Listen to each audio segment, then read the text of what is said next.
Hello दोस्तों, नमस्कार। Hello नमस्कार। देखिए हमारे बाबा जी हैं। कहाँ पर आप आए हुए हो? हम इलाहाबाद। और ये जो है कौशाम्बी के समय ब्रिज यहाँ में खड़े हुए हैं।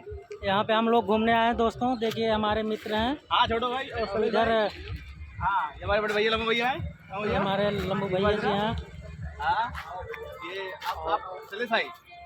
हाँ हमारे शैलेश भाई हैं। हाँ आप हमारी वीडियो देखना दोस्तों, लाइक कमेंट जरूर करना। ये रायबरेली गंगा ब्रिज के मुख्याधीश ने है जो है रायबरेली से पहलवान और ये वहाँ का पहलवान। अब देखिए दोस्तों, यहाँ पे टोल टैक्स बना हुआ है। मैं आपको दिखा रहा हूँ वीडियो में।